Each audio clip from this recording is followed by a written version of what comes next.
markets are once again chasing optimism, with investors banking on smoother trade winds across the Atlantic. Hopes of de-escalation and renewed cooperation are pushing major U.S. indices to record levels. But while Wall Street celebrates, cocoa traders in West Africa, German automakers, and emerging economies are navigating a tougher road.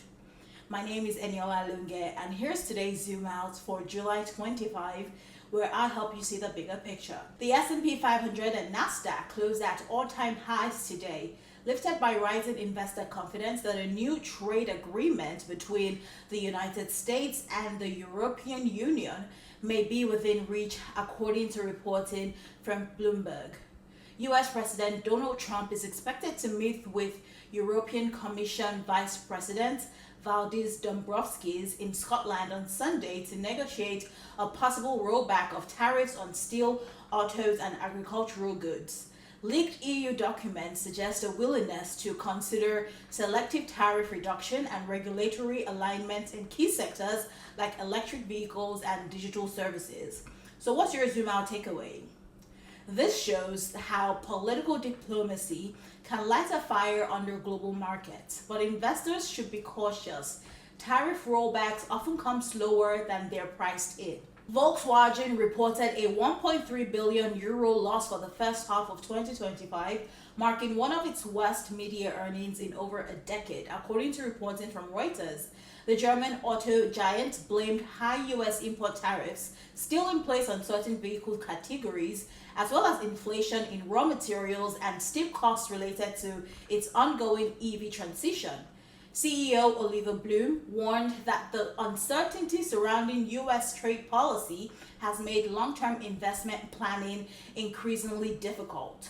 Volkswagen is also contending with delayed U.S. regulatory approvals for its battery facility in Georgia, initially meant to anchor its North American supply chain. The company's shares dipped 1.2%, with analysts noting the firm's North American growth plans are now in jeopardy unless tariff relief or local incentives kick in. So what's your Zoom Out takeaway? Despite all the buzz about going green, traditional car makers like Volkswagen are stuck in a tough spot, dealing with unclear policies and spending huge amounts to keep up. The European Union's new anti-deforestation regulation, which went into effect in June, bans the import of products tied to illegal land clearing. While aimed at protecting tropical forests, the policy requires cocoa exporters to provide geolocation data from every farm in their supply chain, something many small farmers in Ivory Coast simply cannot afford, according to reporting from the Financial Times. Local cocoa cooperatives are calling for urgent support, warning that compliance costs and rejected shipments could bankrupt thousands of farmers. Ivory Coast exports nearly 2 million metric tons of cocoa annually, much of it to the EU, which remains its largest market. Cocoa prices have spiked 8% this month amid supply fears, with European buyers scrambling to secure traceable sources. So what's your Zoom Out takeaway? Climate policy made in Brussels can ripple straight into rural Africa. The global push for sustainability needs to match ambition with inclusion, or risk leaving the world's poorest producers behind. After months of negotiation, federal regulators have officially approved Skydance Media's $8 billion merger with Paramount Global, according to reporting from CNBC. The deal hands control of one of Hollywood's oldest studios to the Ellison family and effectively dissolves Shari Redstone's control through National Amusements. The newly merged entity plans to streamline operations, focus on global streaming growth, and rebuild the Paramount brand around big-budget franchises and sports content.